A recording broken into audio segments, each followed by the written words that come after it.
What we gonna do right now is go back, way back. Give me your friend.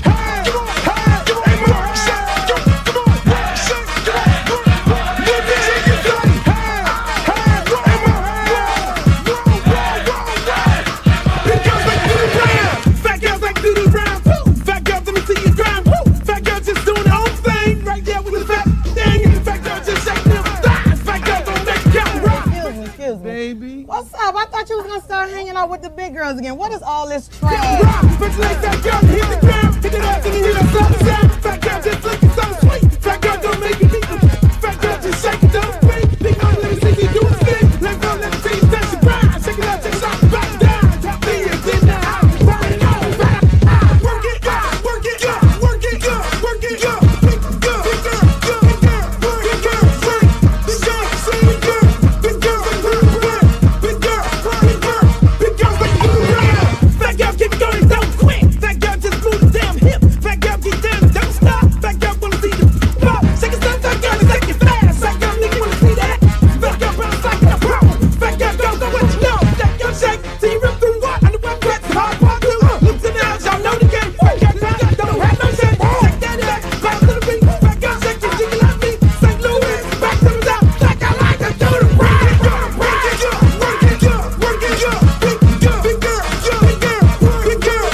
I'm serious. Where you are, not ever.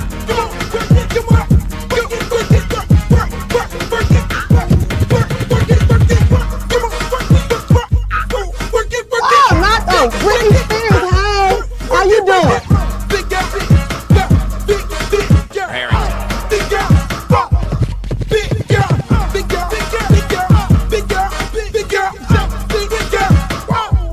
Oh, but I ain't the little leprechaun. Girl, your wings are so up. You look a mess. All about the big girls. What about the big girls? Big girl, work it, work it, work. Big girl, work it, work it, work. Big girl, you done suck all the fat off your ass.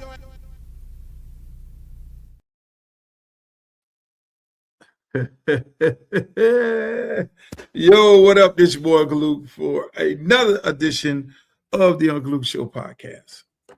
As y'all can see, I'm on the road. I am on the road. I'm not in the regular studio. I am on the road. I have no lights, no lighting, just the hotel lighting. But we out here. We here. Everything ain't perfect. All you need to do is hear the voice and hear what I got to say. Because I got a lot of shit to say. It's early morning here live from Atlanta. Shouts out to the ATL. ATL is great. Great people here in the ATL. Great folks. I got a tree here in my room. How y'all like the tree? Real tree. Glow, what you doing up this time of night, Glow? I got sunglasses too. I can put these on. Maybe help my situation. I don't like it. No, but I'm not doing that. Hey, but listen, man. I want to welcome y'all to the show. Welcome you guys to the Uncle Luke Show podcast. As you can see, I'm still dressed up from the occasion today. I had a big fundraiser here in Atlanta. Shouts out to Shaka Zulu, Ludacris manager. Shaka, man, this man put on an event, an amazing event. And I got to tell you, it was absolutely beautiful. The way they had this thing set up at this private location on the rooftop, I mean, it was dope as hell. I got all the pictures, I got footage, and who came through? Ludacris. Ludacris came through. Ludacris came, he had just left a funeral from a family member, and he said, "Look, Luke, I had to come by here to show love, I just, he was obviously, hurt from his funeral that he had came to shouts out to Ludacris, man. I want to thank him, Shaka, and all those guys for coming out and making this thing happen, man. I mean, it was a little weird for me a little bit because, again, I'm in Atlanta doing a fundraiser, which is what normally happens. You do fundraisers around the country, and guys showing love. It's amazing when the impact you have on folks. Like Greg Street was there, and DJ Toomp, super producer, who his first record deal was with me at Luke Records. Most people don't know that. He came down with MC Shadi and then started producing the Poison Clan and people like that. That was on the label. I mean, and then he just went on to produce people like T.I., you name it. Toomp was there. David Banner showed up. Man, it was an epic moment. The former mayor, Kasim, he was there. State senator was there. But my main man was there. Attorney Benjamin Crump. I mean, he came and brought it. Crump brought the house down. I'm gonna tell y'all like this. Crump brought the freaking house down. He was there, man, represented. I mean, you gotta understand it's personal for Crump. Crump is from Broward County. He's from Congressional District 20. And at this particular fundraiser, I mean, he let people know that this is his district. His father lives in the district, and how he is supporting me. I'm gonna drop his official endorsement of me tomorrow morning, so the world can see it. That this is like, I'm not an endorsement person.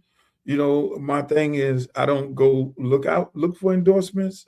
Individuals come as they want to endorse my candidacy. Obviously, the artists, Ludacris, you name it, Shaka, all those guys came out, and they supporting me. They're supporting what I'm doing. I mean, they understand that how important this race is, and it has gained more importance because everybody understands that, this lady who's a sitting Congresswoman, Debbie Wasserman Schultz, I have to say her name because it's two Congress women in this race, her and Sheila Shepard McCormick. How detrimental this is for the Democratic Party, when it comes to how fragile the relationship is with men in this party. We as African-American men, I mean, look, the women of the Democratic Party, Black women, have been holding this party down. They've been holding it down, and they know most African-American men have been disenfranchised by this party. And not necessarily people who look like us. It's people who don't look like us. You know, people who look like Debbie and all those people like that who have played this major role into disenfranchising African American men. It's not the Republicans. The Republicans have nothing to do with the business of the Democratic Party. And so I say that to say this is that, you know, again, men are fragile.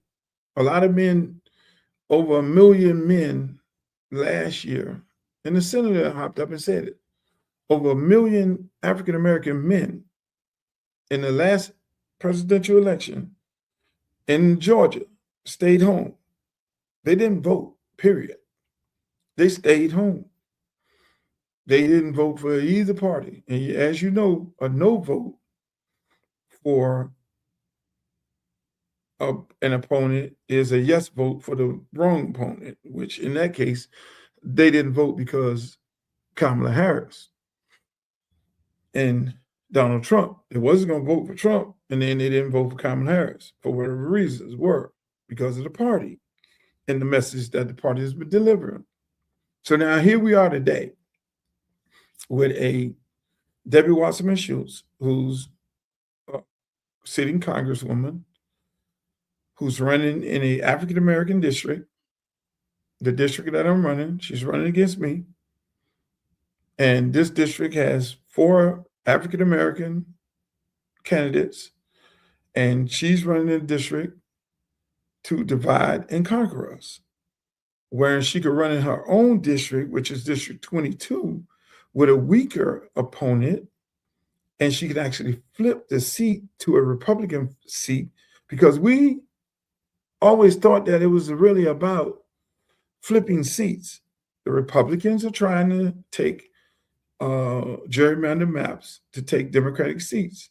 But as we know what it is right now, the Republicans didn't just gerrymander the map to take Republican seats. They have been taking black seats. Shots out to South Carolina. Shots out to Dawn's, the women's basketball coach, who said, I will leave this motherfucker if they do that. And when people say sports and politics don't intertwine, it does.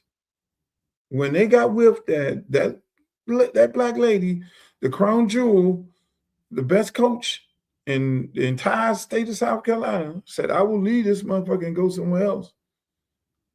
They went back up in there and made a whole nother decision. No, we ain't finna do this shit here, which they were trying to get rid of Clybourne's seat. Another black seat. So going to this whole Democratic Party situation, they have been gerrymandering the map to take away black representation, not necessarily Democratic representation.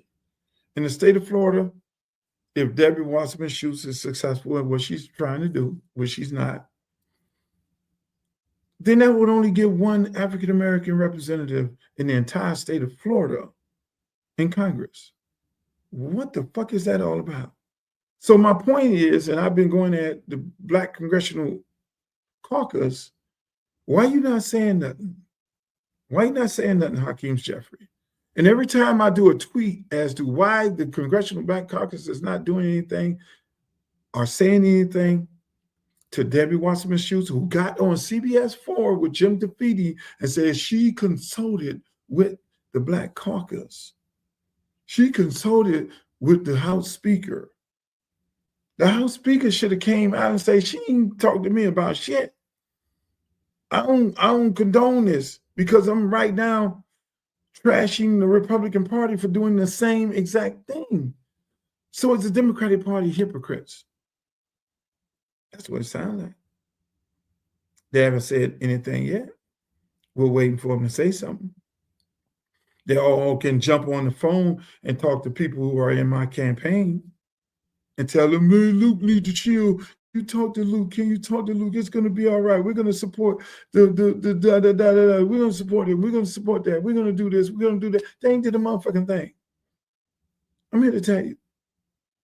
Democratic Party has not, I'm not worried about the party, because we know as African-American men, they have been trying to disenfranchise us for the longest. They put our Black women against us. They put the LGBT community against us to try and push us over here in this box where it's not needed. But then at the end of the day, they're struggling now trying to get Black men back. Here's a Black man and other Black men that are in this race that's capable of bringing other Black men back to the table because they will see that you would be supporting a real Black man. Because one thing about it, two things to show, I'm a real Black man. Last time I checked, I'm making a sacrifice to run in this election because I really feel strongly about the people of Congressional District 20. Going across that district and talking to these the teachers and talking to the longshoremen and talking to the postal workers, talking to the people who work on the park, talking to people who are working in the service industry. These people are looking for leadership. Homeowners, these people are looking for leadership. These people are looking for somebody that's going to fight for them. And I truly believe they want me to be that person. If I didn't think they wanted me to be that person, I would have gotten out of this race and I ran in 24, which people think, oh, some people call up, Luke, why don't you run in 24? This is what people literally call me up and say, Luke, why don't you run in 24? You're from Liberty City. Your mama is from Overtown. So you're traditionally from Overtown. You're in Miramar. You live in Miramar. You coach at Little Haiti. You're from Miami. Your opponents in this particular race, all of them from Miami Gardens. Then you have the Haitian community from North Miami. They would split the vote. Oliver Gilbert and Chevron would split the vote over there in Miami Gardens. Why you don't run it in that district? So people literally come to me. You helped build Gibson Park. You got $24 million for Gibson Park. Shouts out to Ben Hanks, Emmanuel Washington. You've been caping for that district for years. You got $16 million to rebuild Hadley Park for the kids in the community. You rebuilt the stadium at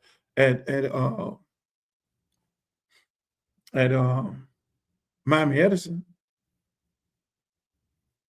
You spearheaded a deal, an Adidas deal for the entire Dade County, not just district, school board district. Yeah, it was me who spearheaded that deal. Darryl Hosendorf called me. I brokered the deal. I talked to Shaq. I talked to Adidas. I talked to Nike, who didn't want to come to the table. Multi-million-dollar deal. See, I don't talk about all the things that I do. So when people ask me about my resume, well, why are you running and what have you done? I truly believe that anybody that runs in an election should have done some community service.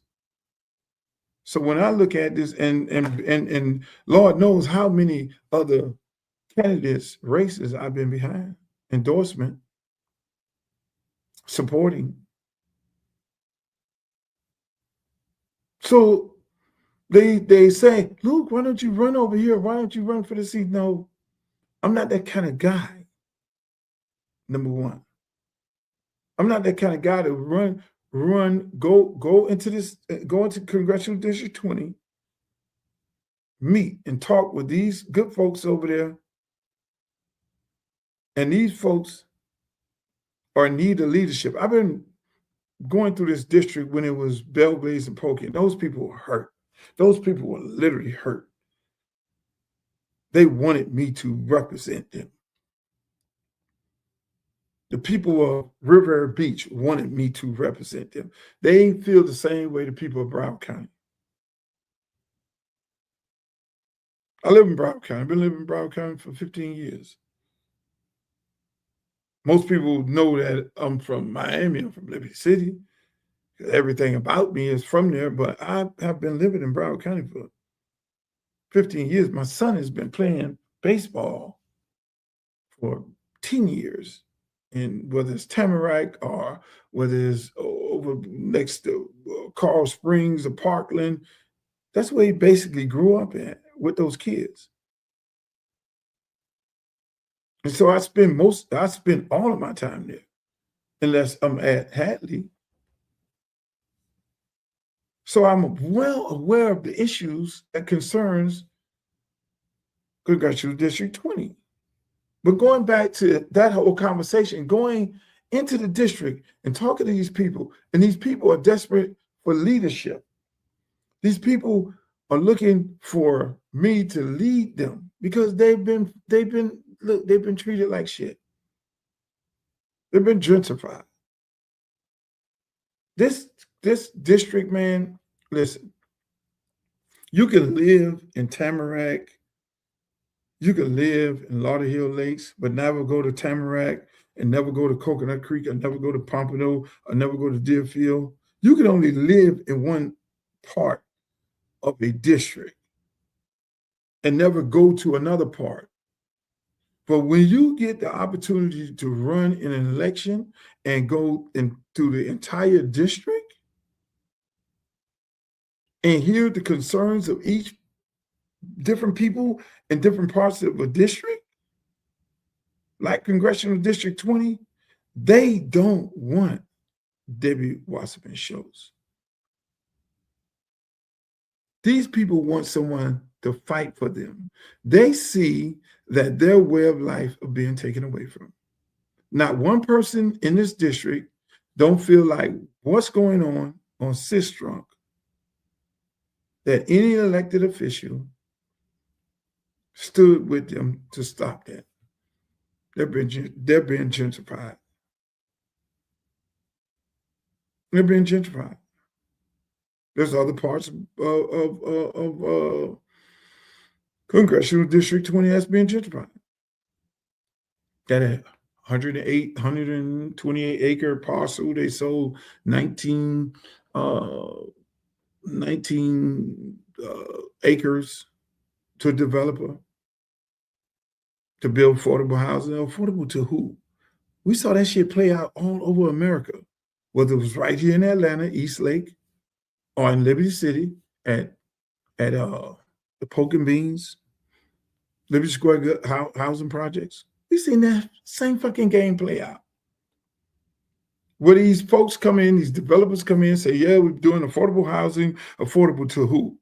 And then when it's time for them to build it, they build it slow so that the neighborhood can get seriously gentrified. And then when it's time for Black families to go into those houses to stay there, they give them a stack of paper. We need this, this, and that. And if you can't bring us this, and that, you can't get in here. But yet and still, people who look like them can get in. So it's not built, those affordable housing, workforce housing, is not built by the people and for the people. So my plan calls for building by the people and for the people. You will not get the contract of managing a affordable housing or workforce housing development without me seeing the approval process, without people from the district actually building these buildings. We have Black contractors, but Black contractors can't get the job because you know why? People who don't look like us put a bunch of money into somebody who look like us, who represents the district campaign. And when they put all their money into our campaigns, then they get control of those type of projects to do what they want to do. And say, this is why the people of Congressional District 20 is saying enough is enough. We're tired of this. We're tired of our elected officials selling us out. We're tired of people not fighting for us. We're tired of people getting these positions, lying to us, and at the end of the day, selling us pipe dreams and selling the community away. Under no circumstances would I have given a developer federal land to develop for anybody other than the people of that community. And by the people of that community. We did that in overtime. Emmanuel Washington. We got $26 million to rebuild Gibson Park. Shots out to Joe Ariola. And you know what happened? Emmanuel Washington of the Overtime Optimists looked around, had a job fair. Did a fucking job fair in the entire community. We need to find out who the carpenters, who the laborers, who the workers, and who all these people, and they will get the first dibs at the jobs to build that park. And that's what he did. Those things can happen everywhere. Those things can happen in Congressional District 20. And those kids of that community and the people of that community are actually living in those houses. Those affordable houses, those parks that were built. That's what we're going to do in Congressional District 20. If I'm elected, I don't give a damn if it ain't a developer, which there are developers, because I met with them in Pompano. There are African American developers that just need the opportunity. And there ain't going to be this whole thing of you didn't get a contract as a developer, and then you sell that shit off to somebody who don't look like us, because a lot of that is going on too. We win the bid, then we give it to somebody that don't look like us. That won't be happening. Not on my watch. You'll never get a motherfucking bid again in your life. That won't happen. Because you can put rules and mechanisms in place to prevent that. If you get the bid and you ship the bid off to somebody else, real simple, you can't do that. You automatically lose the bid. It goes back through the bidding process. Simple as that. Those are easy fixes. But again, the elected officials that people are putting in office don't choose to fix it. They know what the fuck is going on. They know what's happening. They know that somebody look like us go win the bid and then say, oh yeah, black man won the bid. And then now he sells the entire project off to somebody that don't look like us. Really? That won't be happening on my watch. I'm sorry. It's not happening. Built by us for us. This is our community. And that's the type of leadership and that's the type of person that they want to stand on the wall for them. Everybody in this election, everybody looking for a job. These people looking for jobs. This is what happens in our elections. Our elected officials are looking for a job. Their elected officials have a lot of money in the bank. They ain't looking for a job. Debbie Wasserman Schultz ain't looking for a job. Say he's a multi-millionaire. But you know the part that they don't tell you? She never had a job. She never had a fucking job. She's running talking about, oh, I'm the experienced candidate. Well, when you ran originally, you did not have a job. You was not experienced. You asked people to vote you in. Lady been in office since 1992 and is running around the African-American community talking about, I'm the best candidate for you. I did all these things for you, but you didn't vote on HR 20, which is a study to give African-Americans reparation. She didn't vote on it. So how dare you, Mayor Holmes, support this lady? How dare you, Mayor Holmes, school board, not school board, I'm sorry, the teachers union president, who did not even go to her union to ask who they were going to endorse this lady. This lady is allegedly running around the district offering money for support. Hook me up to a lie to take the test. I can tell you the individuals that she's offered money to.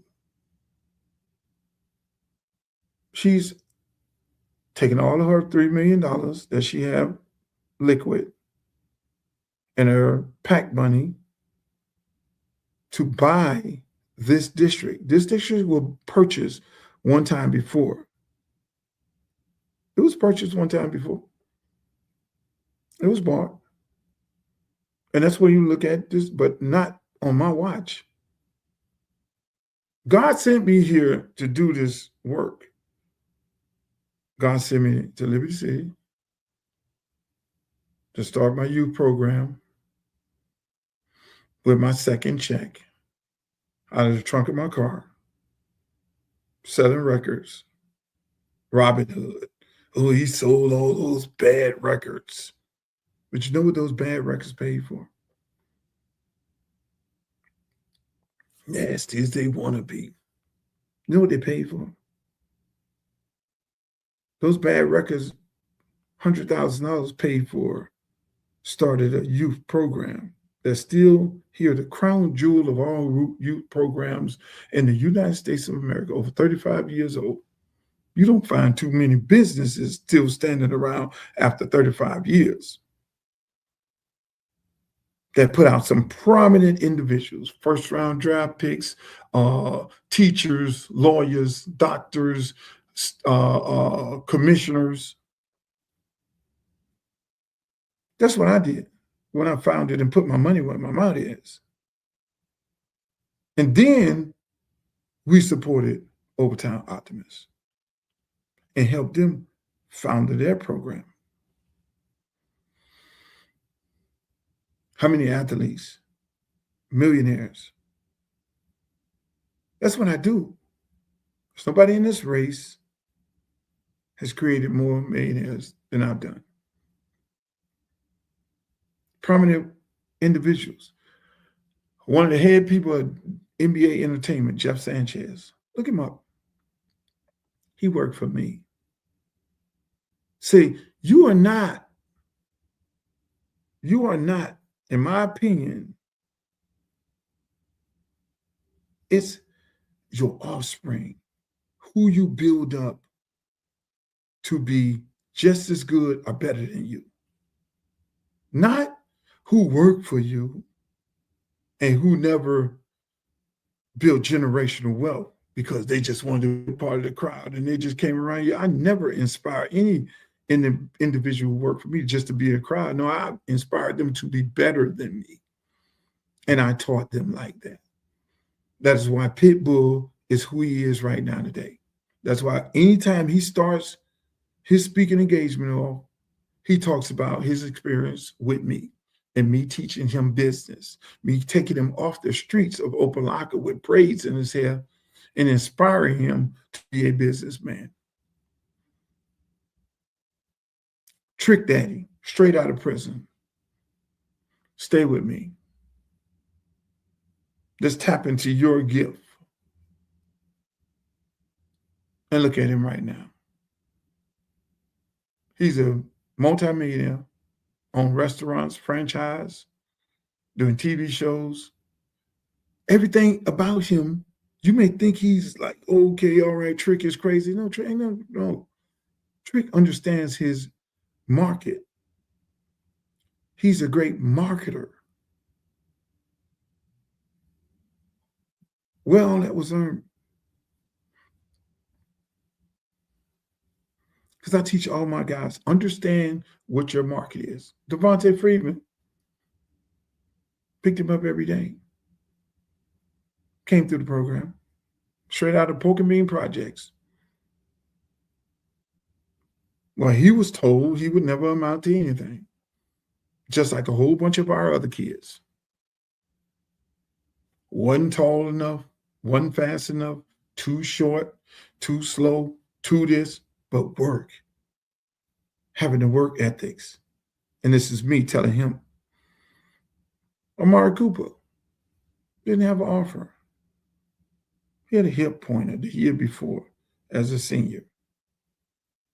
Put him in the van. Put all of them in the van. Put Jeffrey Godfrey in the van. Go down to South Florida. Amari Cooper in the van. Go down to Alabama. I can name Artie Burns. Same thing. First round draft pick. Carlton Davis just played in the Super Bowl. Levante Davis played in our program. Duke Johnson played in our program. These are multi-millionaires, very successful people. Keon Hardeman, the commissioner, was commissioner in Miami, commissioner at the county. What program did he come out of? A program I founded with Sam Johnson. That's sweat equity. I could sit here all day and talk about all the millionaires I created. And when I come here to Atlanta, where did DJ Khaled come from? The Luke Show on Friday night. Who created the show? Me. Who was the producer? We didn't know what the fuck we was doing. Jeff Sanchez. Teach, the guy who owned House of Mac. You love House of Mac, don't you? Where did Teach come from? Teach worked for me in the marketing department at Luke Records. All of the guys and girls around me are multimillionaires, whether it was in the front of the mic or behind the mic. That's what I do. What do I do for my community? We renovate a 28-acre park that never been renovated before. Because I take my platform, my political power, politics, and go right down there to the city hall, the county, city, get the resources and the funding for our program, and get it for every other program in the district. Our kids are suffering because only certain schools have an Adidas contract. Luke, you got an Adidas contract. Some schools got a Nike contract. And other schools in the district, we ride around and see these schools and we dressed up real good. We got our sexy uniforms on. We got our cleats matching and everything looking good. But the other teams are suffering. They don't have it. Because Miami-Dade County is only giving $25,000 for the entire athletic department. I didn't like that. I didn't like that. We were dressed better than everybody else at Miami Edison. And there was only a few schools that had deals. Oh, I could be like, yeah, we got all the deals. No, I got off my ass and called and negotiated with Adidas, negotiated with Shaq at Reebok, negotiated with Nike and Adidas. And we spearheaded a multi-million-dollar deal for Miami-Dade County schools. And before I go to Congress, I'm going to take that same deal to, if Broward County wants it, I'm going to take the same deal to Broward County. Because these kids right now are paying to play sports, which doesn't make any sense. It don't make sense. When South Florida, Dade, Broward, and Palm Beach produce more NFL talent than any two cities in the entire United States of America, something is wrong with that.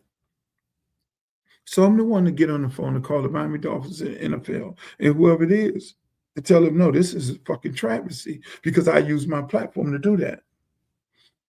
So the Miami Dolphins, hey, I need a new locker room here at Miami Anderson. This is fucking trash. We got it done. Hey, Adidas, I need a field here. Got it done. What did that field do? Inspire others to get their field. So now Central is getting the field, Carol City is getting the field, Northwestern is getting the field. None of these places had no idea of getting this because they didn't understand how to tap into city and federal funds. That's what I do. So you think for 1 minute I'm going to go take a pay cut to make $170,000? Well, I could do that in a few weekends to not do the work? No, it's my job to go do the work for Congressional District 20, not to play freaking games, not to play games, not to go turn my back on these people for an easy win. No, these people are looking for leadership. This is a beautiful, vibrant community that wants to be torn down and gentrified, in my opinion, by Debbie Wasserman Schultz. It may be a couple other people in this race. This ain't no show for me. I go right now to Detroit and sell out a fucking 15,000 seat arena. I don't need this. We do on this podcast right here. We do 5 million on Facebook and another 3 million on Instagram. Those are the numbers that we do on a monthly basis. So do I need any kind of self-gratification? I guess they said that when I started hip-hop in the South. All these discouraging moments, oh, you need X amount of dollars because this lady has all this money. No, I just need the people of Broward County to vote for me. At the end of the day, the majority wins. Even if all the people stay in the race. Did we have a conversation on for Black candidates? Yes, we did. We had a great conversation. Pretty touching moment. I said that I would listen most of the time. It got to the point where they had to ask me, Luke, you got something to say? You've been sitting there for the longest. Because I'm always a listener. I'm the outsider. I'm not a career politician. I'm a businessman. I'm here to do business for this district. I'm here to fight for this district. So the politicians and the wannabe politicians, I let them do the talking. It was a great moment because everybody talked about consolidation. Then, one person was trying to sell us a bootleg survey. And we told them that was bootleg. Don't do that for the sake of this meeting. A couple of people, had to get their little differences out the way because I don't have any issues with nobody. I'm not going to sit here and talk about people. I'm not going to kick a person when they're down. I'm not doing it. My job is to tell people my platform. My job is to reach as many people and let them know I am not here to play games with their life. Because right now, this is the most important time. In all of my years that I can remember, in 1965, when they created the Voters' Rights Act, I was 5 years old. I can't tell you I remember that. I'd be sitting there lying. I didn't know what the hell was going on. I was probably running around with diapers on, not understanding the significance of what had happened when I was 5 years old. I'm old enough to say that I was around when that happened. But then I'm old enough to say that I have been a witness of the Voters' Rights Act get stripped by the very same people like, in my opinion, the Debbie Wasserman Schultz of the world. Because yes, these people may claim that they're Democrats, but look where we're at. My platform talks about affordable housing, fighting to keep your SNAP benefits, fighting for Medicare and Medicaid. I want to expand it, but I got to fight for it because they're trying to strip it away. Fighting for the Department of Education because the Department of Education, that money normally goes back to public schools.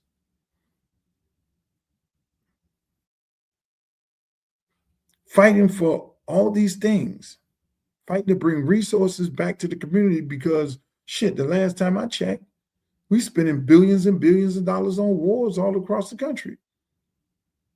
We're going to spending billions of dollars going to hijack presidents out of countries that we ain't even got no beef with for the sake of the rich. This is because Sitco and these people got beef with this person sued them, and this dude over here ain't want to pay them. So we are funding taking up presidents. But meanwhile, we got people suffering. The same people, which is Black people, the same people, us, we have been suffering all my fucking life. Really. Why am I here campaigning on the same thing Alcee Hastings campaigning on and Congressman Meeks? Same thing. How far have we came? But that's why I question our leaders. In my opinion, all of them need to go.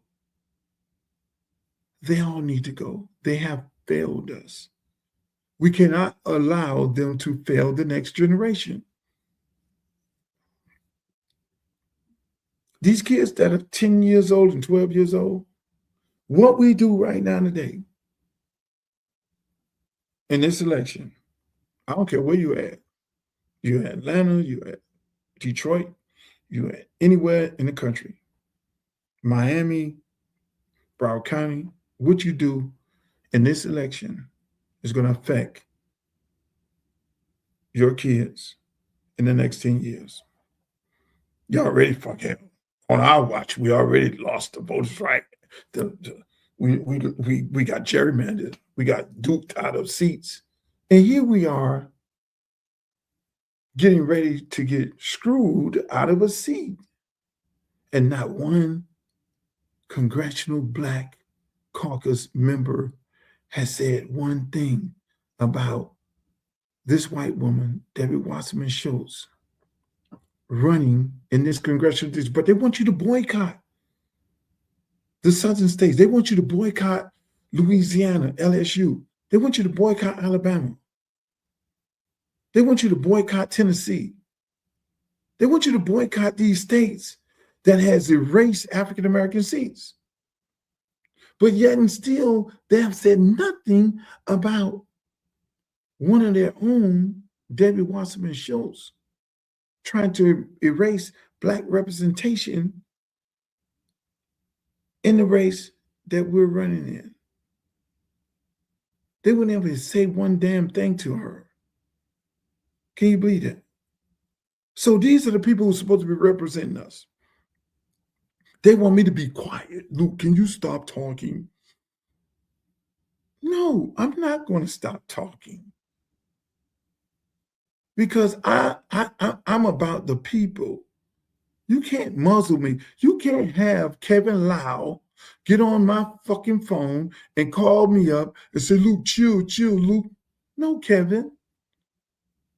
No, Kevin Lau, I'm not chilling. I'm not chilling. You industry guys who work for them, who they control, you know they never could control me. You know they could. That's why I never had the big deals. That's why I never ran the big companies. When they did, when they had never did a tenth of what I've done in the industry. See, when you have platinum after platinum, gold after gold, and double platinum after double platinum, normally they offer you a major record label executive job, like running Motown, like running Island Records, like running Interscope, like running Atlantic. I never got offered those jobs. When they couldn't even, none of these dudes can't even hold my bootstrap, but what happened is they played the game. They know they were able to be controlled. So when you send them people when they send them to come talk to me, no, you can't talk to me. I'm saying if the Congressional Black Caucus does not say anything about this Debbie Wasserman Schultz running in this African-American district, and they don't denounce her, I'm saying no African-American artist should accept an offer to perform or support them in any efforts moving forward. Don't go perform at the Congressional Black Caucus gala and parties and all that shit. Don't go out there and support them in races. No. Because I can tell you one thing. You elect me, and a white Democrat is going to try to erase a black seat, getting in a race with 5 other black candidates in a city, in a district where it's 54% African Americans, and they're coming in there to try to divide and conquer. That's the hell we got. That's what got us where we at right now. People lost their mind about how we got to where we're at right now. How we got where we're at right now because they divided and conquered us. They put us against each other. And we're doing it right now today. You get a car, the neighbor get a new car, we sitting up there looking at them like they crazy. We hate the kids going to school. When a new kid coming in with a new outfit, they want to fight the kid because the kid, oh, you think you better than everybody because you got the new shoes. That's what they put in our mind. So it's okay to parade. You're going to sit there, Congressional Black Caucus, going to sit there and allow this white lady who did not even vote sign on for H.R. 20, reparations, to do an evaluation of reparations. She didn't have to sign on to that. And talk about you a friend of the black community. Never did one thing for the black community. Always represented the rich in districts surrounding the district. Never had a job. Lady been in office since 1992. What the fuck has she did for black people? This is sad. It is absolutely sad, but it's telling, because black men have always said, and why they sat home, yeah, 92% of black people voted for Kamala Harris, but there was a lot of black men that stayed home. So I ain't voting for him, and I ain't voting for her. And it wasn't really a no vote for Kamala Harris. It was a no vote for the Democratic Party because black men feel disenfranchised. This election right here is going to, this election is like, what they say, the chickens that came home to roost. This election right here, whether I'm in this motherfucker or not, is a telling moment as to where black leadership is. And if your black congressional member has not spoken out on this, and I don't care where they're at, Detroit, South Carolina, North Carolina, wherever the hell they're at, if they have not spoken out on this, New York, all these AOCs and all these motherfuckers of the world. I don't know if they're part of the Black Caucus, but all these Minnesotas and all these big mouths and all this, Texas, everybody can scream and holler. But then now when one of his own, when the white woman goes in, runs into the black district, nobody has nothing to say. You can't make that make sense. Hakeem Jeffrey, you're more than welcome to come on this show and explain yourself why you ain't got shit to say. Any member of the Congressional Black Caucus, you can come on this show right here and have a conversation with me as to why you don't have nothing to say, why you can't denounce this. Why you got to be politically correct with the cute words? Well, she hasn't talked to me, and I didn't get a phone call, so we got to then figure this shit out. No. Be as bad as y'all be when y'all on the TV at congressional hearings going after Republicans and Donald Trump people. Be as bad as you want to be. Hell no, she ain't talked to me. And I have a problem with it. I'm Congressman such and such. I have a problem with it. She did not have a conversation with me because I would not be supporting that. And I denounce anything remotely like that because that is no different than what the Republicans are doing to us in Tennessee, Louisiana, and everywhere else, trying to erase Black representation. If she was had any type of morals about herself, she would not be doing this. To only allow the state of Florida to have one African-American representative in the entire state when she could take all her money and run in her own district with a weak-ass opponent, but you're going to go over here and divide and conquer African-Americans, what you've been doing, what your people been doing all their life? Because you want them to split the vote, and you really figure that you're going to get all the white people. And any white person that votes for her in that district, you should be ashamed of yourself. If that ain't racism, I don't know what you call it. To really go in there and say all white people and all Hispanics are going to vote for me because I'm white. And I only need 10% of the Black vote and I will win the shit by 30%. Really? Y'all should be ashamed of yourself. And I know a lot of white folks are. And they ain't playing that shit. She's not. Why you ain't running your district? Because the people don't like you. And that's why you run over in the Black district. Because you feel like you can come buy some Negroes. You feel like you can come buy you some Negroes. Or did you cut a deal with the Republican Party because you don't want to flip a seat? You don't want to flip 22 where you live at? What is it? That's why my longtime friend, Jim DeFeeti, didn't press her.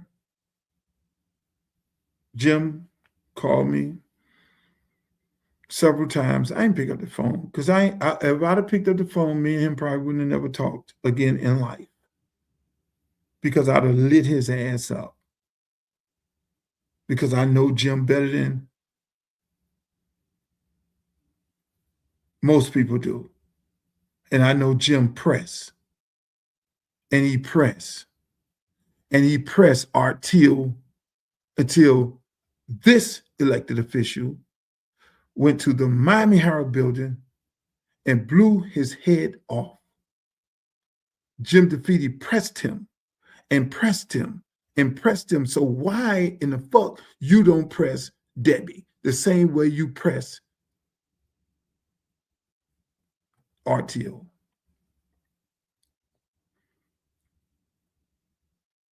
Why?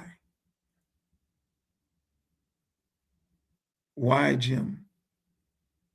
Can you explain that? You pressed this man, in my opinion, to the point of him committing suicide in the middle of the Miami Herald lobby. But when it was time to press Debbie, you didn't press her. you let her off the hook. You let her fumble the bag, playing like somebody. You were supposed to follow up and say, who did you talk to? See, I'm old enough to know, and I've seen these things. I'm old enough to know and have seen these things. I know these fucking reporters, what they're all about. I know who the scammers are. I know who the ones who work for these people. I know who the ones who are taking the money from the big PR firms. That's what you have here in this election. It is dirty. It's absolutely dirty. And the little lady,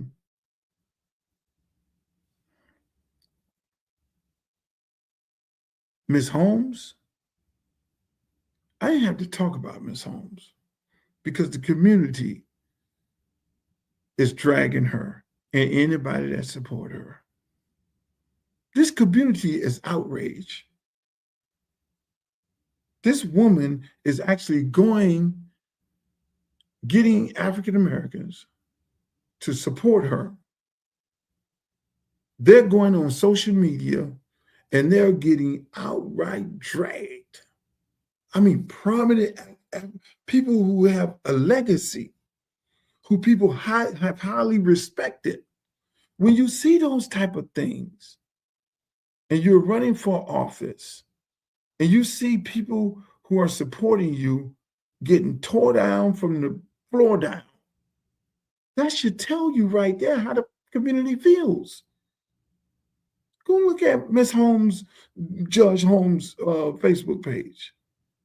She probably burned it up when she did her little speech about this lady and how many people came on the post. And when people defended Miss Holmes, what did them people do to her? These people are outraged. But one thing they're doing, they're bringing the community together and bringing people together. I had a Jewish lady today. I talked to a Jewish lady today.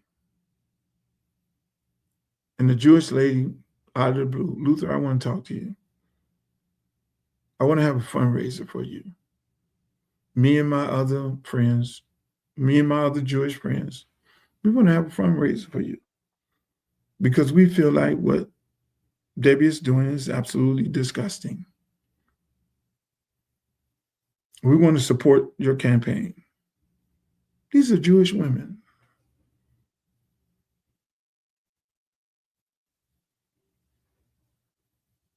Can you believe that? I do. That's why the notion of everybody liking her, Jewish people liking her, it's not true. Chevron Jones, you're running for 24. Your father, the pastor, endorsed Debbie.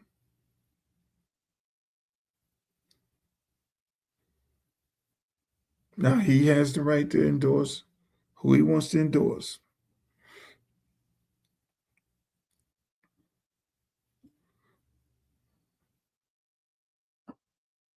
Everybody want to say, oh, you know, he's an old guy, he's dementia, whatever it may be. This is what they're saying.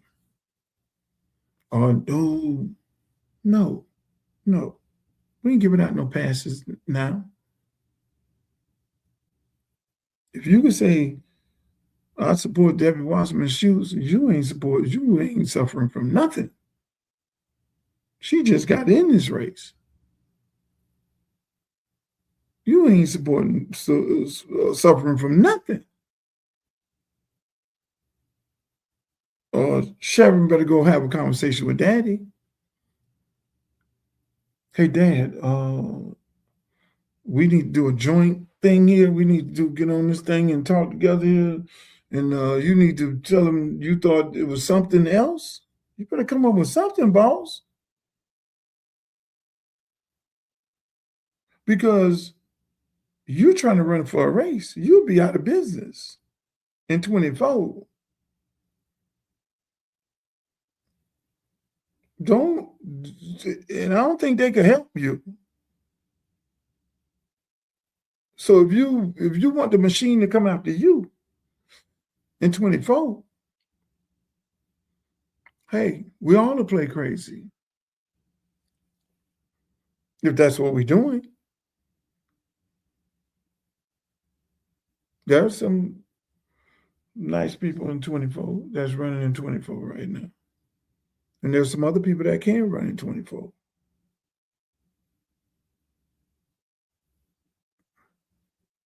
I'm just saying. See, on this show right here, I call names. I call names. I don't have no problem with that.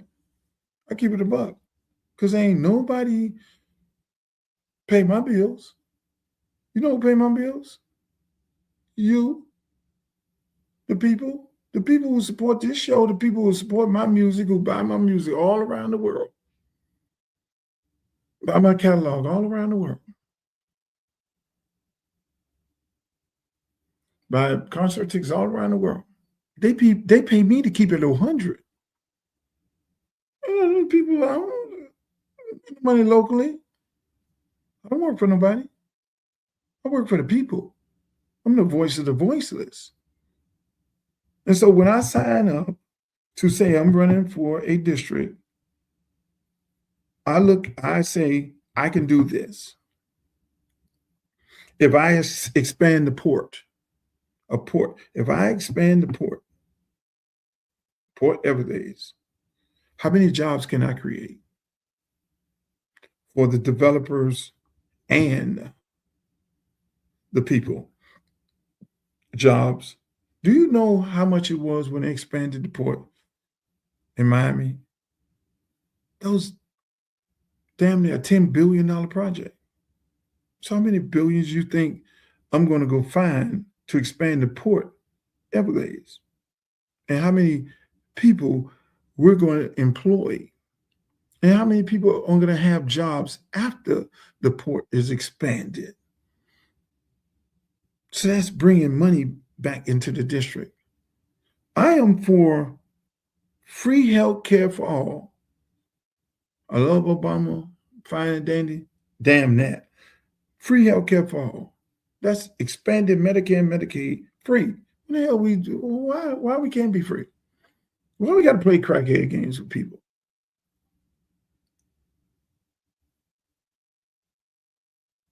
That's my platform. Now I say, oh, he's a progressive now. I'm for bringing resources back into the community. Why are kids parks? Why think I can't? If I develop parks in Miami, that's what I'm all about. That's what I fought to do. And that shit wasn't done overnight. It took me 3 commissioners and 4 city managers to get Gibson and Hadley redeveloped, remodeled. 16 million and 24 million in both of them. It took me 3-4 commissions. This shit wasn't no overnight deal because I was persistent. You think put me in Congress, all these parks, these youth programs, and Lauderhill Rich programs, Lauderhill Lakes, the Chiefs, the Cowboys, the Delray, Deerfield, Coconut Creek, the Creek Boys.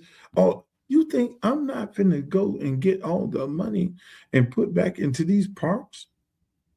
Bring the resources back into these parks? That's what I'm on that kid stuff. Because I understand the future of our kids. I understand when you pour into our kids, you change society. I did that with the kids I mentored and I coached. And I saw the fruit of the labor that me and the other coaches put into our kids on the park and in the high schools. And look where they are today, multimillionaires. Multimillionaires. It don't take long. but you have to put the resources in. Sam Johnson always told me, man, you need resources, you need resources. That's right. Churches. George Bush did something great. Faith-based initiative. Our churches, let's think about this. Why our churches are not like the Catholic churches. The Catholic churches are schools, charter schools. Follow me? They're educating their kids in the church. I travel to all these schools and churches with my son. He plays for Pace. I'm going to all these schools, Chaminade, St. Thomas, Palmer Trinity, all these Trinities and all these Catholics and all these. I'm traveling, we go to all these places. Hey, look, I love what these people are doing. I don't know what they're doing, but why the fuck we ain't doing it? Because they have the resources. So in my platform, there's a faith-based initiative giving the churches in my district the resources for mental health, education, trade schools. Therefore, that means open up a school in the church and you will get federal funding for the church. Our church should be suffering. Our church should are our place of worship. We're going to the church on a consistent basis. You got elected officials running through the church asking for their support, but you're not supporting the church. Yeah, I go to church and put my money in the pot. But when I look at churches from the standpoint, the pastor has a congregation. You got plumbers, lawyers, doctors, he has teachers, he has all these people in there. All those people are looking at the pastor and saying, Pastor, make the right decision on telling us who to vote for. The person who's going to support us and continue bringing the resources into the district so we can come in here and pay our tithes. And a lot of us want to be entrepreneurs.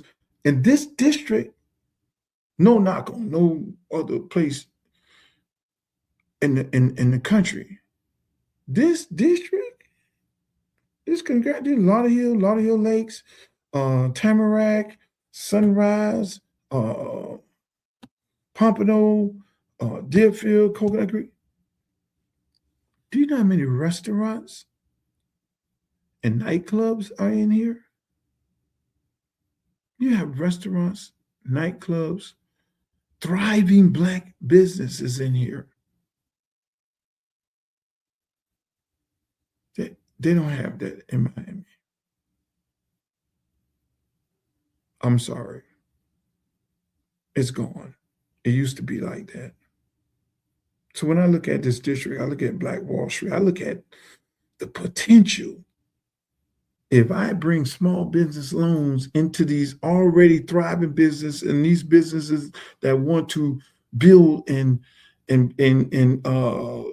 these ladies who are in the park selling their cakes and things, and they want to open up from the food truck to the restaurant and to all these, that's a no-brainer. This place could be the entertainment capital of the South. No, but we put money into Wynwood. We put money into Las Olas. But in the African American community in Brighton, you go to the restaurant where the brother had chicken sauce, and turkey sauce. I never had turkey sauce in my life. People just coming in there, going, pool table in the back. Went to another restaurant, young girl at the front desk. We going up in there, people coming in. This ain't no damn one of these these funny people putting up a spot in the Black community. No, these are businesses that are owned by Black entrepreneurs. Nightclub here, nightclub there.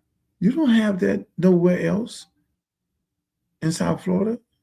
You don't have that in Miramar, where you can go to a 3, 4, 5 different nightclubs, 3, 4, 5 Black restaurants, Black owned and operated in the entire county. You don't have that in Miami. I'm sorry.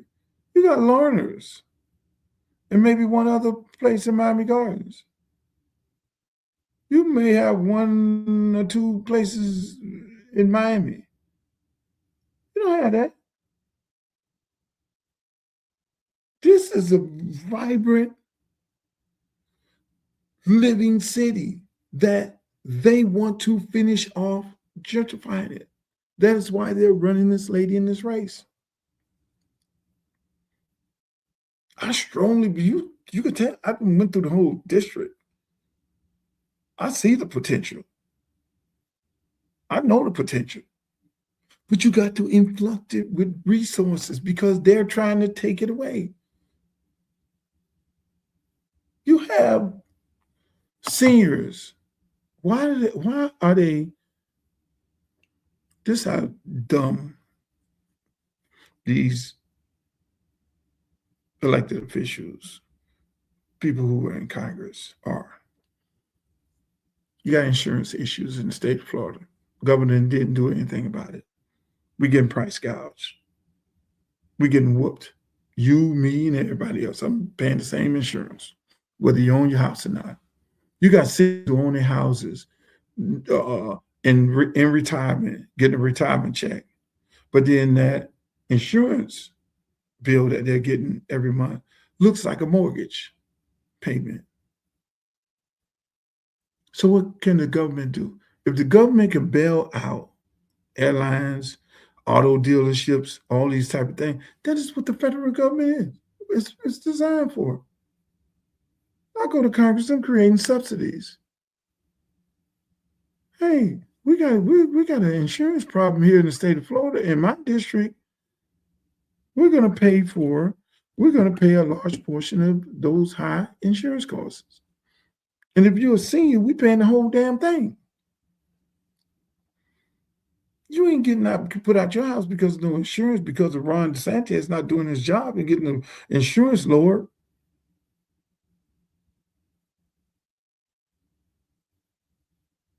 Remember, FEMA, if you don't have the insurance, FEMA has to pay for it. Don't you, when the hurricane come and your shit blow down, you call FEMA. FEMA don't want to pay for it. Federal government, you can create subsidies for that. You create subsidies for trade schools. Our kids don't even know how to build.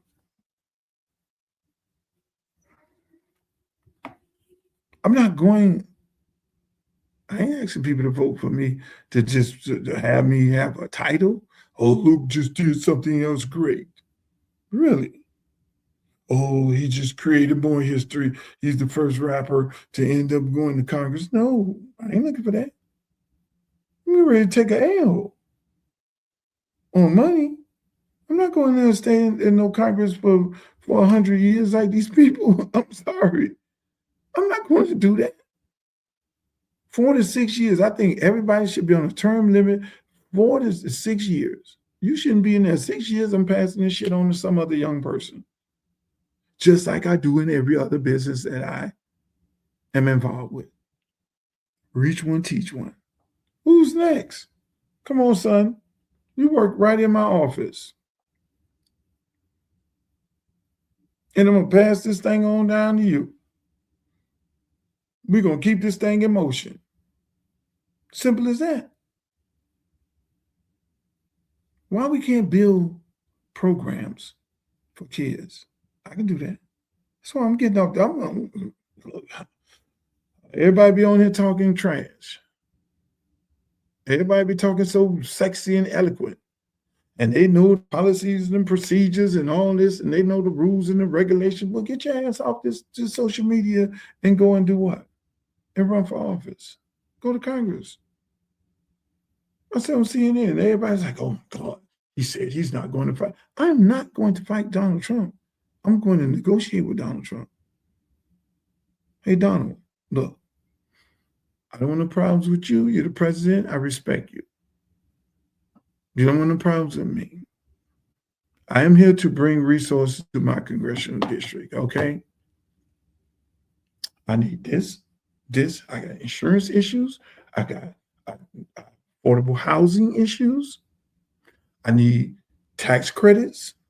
I'm coming in here to get tax credits. I'm giving 40% tax credits because I need the entertainment industry here in my district. I don't care what the hell else they're doing anywhere else because they'll figure it out.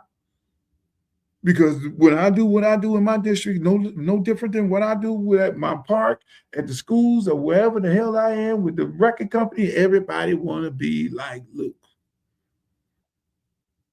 They had no independent record companies until I started Luke Records. They were happy being on CBS. They didn't want a new park until they saw us do a new park. They ain't want turf fields until they saw me do turf fields. They ain't want Adidas deals and Nike deals until they saw us do those deals. They ain't want rappers and singers and H-Towns and pit bulls and all that until they saw us do it. But I love it. I love it. Because we are going to be the shining light of putting the pressure on everybody else in Congress to do what we're doing in Congressional District 20. All my restaurants are going to be looking like 5-star restaurants because they're going to have the resources and the money. And you know what happened? All the district, we're going to have big jobs coming in here. Ain't no Fortune 500 companies in South Florida. All the port workers making more money, more jobs at the port. Kids are leaving high school with a trade and they can get a job. They can do these jobs. Small business owners want small business money. Free health care for all. That's going to be hard to do. I'm going to have to need a lot of help. Streets, infrastructure, building here, buildings there. That's what I'm on. That's what, hey, everybody, when you elect me, I'm going to tell you, you might want to buy you some property in Congressional District 20. I'm sorry. There's only one mission. There's only one mission. I talked about this. You can create a federal tax credit. That's what I'm going to do. See all this money going to Georgia where I'm at right now?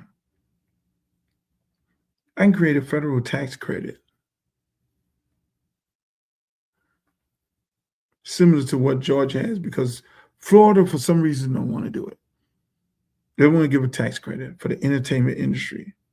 So these properties, you have a tax credit, 40%. This is how it works. This is my proposal. The tax credit that I'm going to create for the people, by the people. That's me.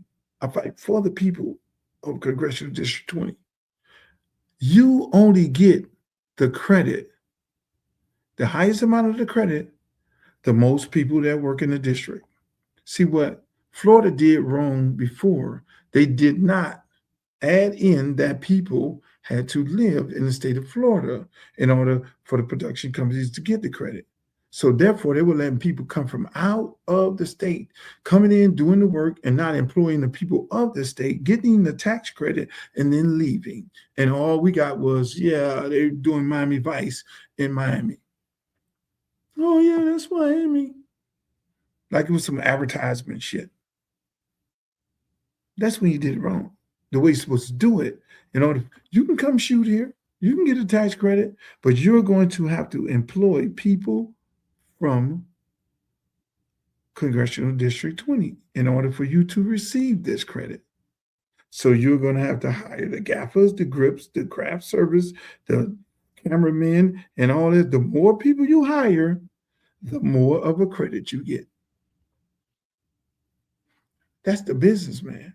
Who in this race can even think about something like that? You have to have experienced it.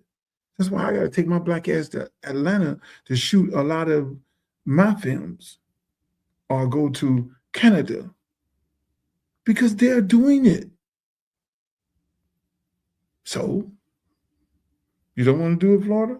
I do it in my district. So then now what happens with the unions? I got to go meet with the unions and talk about whether they're going to endorse me or not, which they probably won't. But this has just created more union jobs. So the average, let me just tell you how much money these folks make on movie sets. The barber cut one hair, he probably get $1,500 a day. Most people who work on movie sets are 6 figures. The gaffer, the grip, the guy he just holding the bag. He bring the sandbag and put it on the dolly and set up the dolly, and they put the camera on there and shoot like that. That guy's making plenty of money. The guy holding the sign, go, come in, hey, quiet on the set, 6 figures. These are people from the district that will be working on these sets. They will be union workers with guaranteed money, guaranteed resources, guaranteed health care, guaranteed benefits.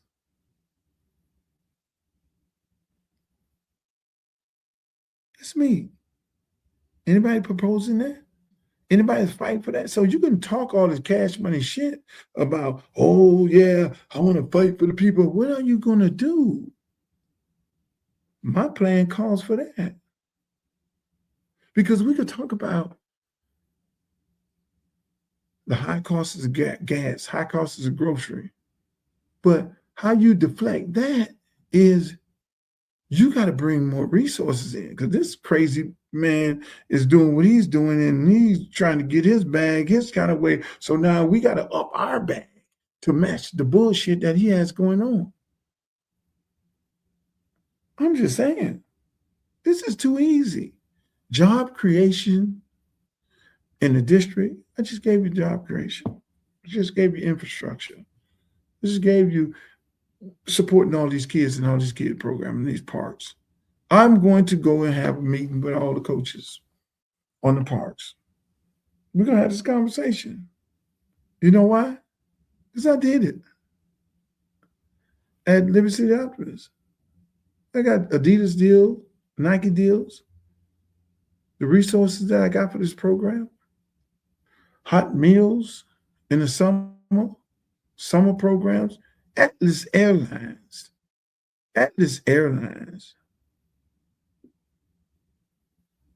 pays for our summer program. Atlas Airlines sponsors the summer program at Charles Hadley Park. That's a partnership. It's my influence. Because there are so many people who want to give back in the community and give to these programs. But you know what? I understand a lot of these guys they're not Luke. They're hardworking guys running these programs. They need help. And that's what I'm here to do. So all my parks in my district, they ain't gonna have no problem with nothing. That park in my district, they're gonna have all the resources, because I was a coach. I was a Little League coach. And I know how difficult it is for these other Little League coaches. They are trying to buy a pizza, they're trying to buy a uniform. One team look better than the other team. They then got all this, they go, no.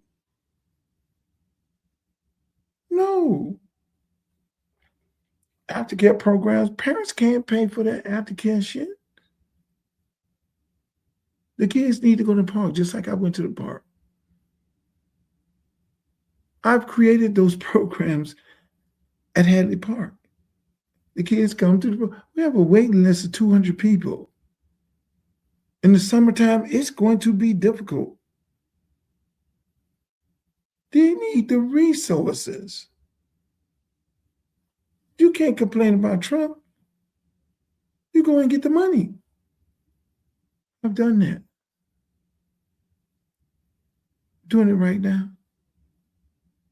Kids are not going to be left hungry in the summer while mommy and daddy go to work. Mommy and daddy going to drop their ass off at the park, just like I got dropped off at the park.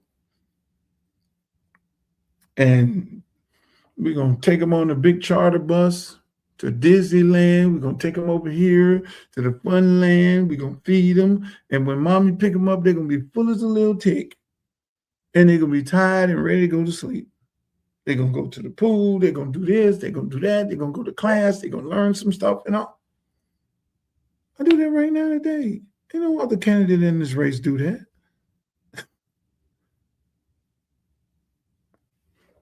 I'm just saying, everything that I say I'm doing on my platform, I've done it already. Has Debbie did that? The multimillionaires over there she represented all her life, all her 30 years in Congress, she represented millionaires. And they never told them millionaires, hey, let's go do some things over here in this district next to me. She never did that. But yeah, still, she actually, listen, man, I'm going to run the best race I can run. I'm going to get a good people with District 20, all everything that I'm trying to get them. I'm going to tell them these are the things I do. I do this on a regular basis. I do it right now. I'm coming to District 20 to do the things that I've already been doing. I've already been building parks. I've already been building programs, youth programs. I've already been cutting deals for the school system. I already created jobs and created multimillionaires through starting a record company and all my other businesses. I already mentored millionaires. We've already created, come on, what are we talking about? So I leave y'all with this, ladies and gentlemen. I had a great time here in Atlanta. We had a great fundraiser. Ludacris, Shaka, Ben Crump. I appreciate you guys. And everybody that showed up, man, it was a beautiful moment. It was a beautiful scene. African Americans came out. They came out. The community came out. They showed me this so much love and appreciation for what I've done for them in their life in creating Southern hip hop. Those dudes were there. And I love them for that. I love them for the fact that they appreciate it. You know, just, I mean, they ain't never wavered. And I love these brothers. You know, for Ludacris to leave a funeral where he was hurting, visibly hurting, and say, Luke, I just had to come here. Look, man, go home and grieve with your family. I appreciate it. And I just want to thank these guys. I want to thank the entire city of Atlanta. Everybody came out. The mayor came out. You name it. And they were there. I mean, I was just so humbled. I mean, I was really taken back. Normally would do my campaign speech. I was really taken back by the moment. I just want to thank these brothers. I want to thank the good people of Atlanta, Georgia, because you have never, ever, ever let me down. Craig Street, Toon, all you, David Banner, all you brothers, I love you all to death. And I just thank God that I was able to be an inspiration to you all, to help you get to where you're at right now, and the influence that you have on so many people, and that you're consistently still giving back. I love you all for that, and I appreciate it. Ladies and gentlemen, that's my show. I'm gonna get off of here. Try to make my way back to Miami today. I'm here in the ATL Shouts out to the Waldorf historian. I love this hotel. Now I got to change my hotel because I said it on here. But yeah, I love you all. In the words of Walter Cronkite, may the good news be yours. I love you all too. Peace. Where is he? Where is he? Where is he? Where is he? Make some motherfucking noise!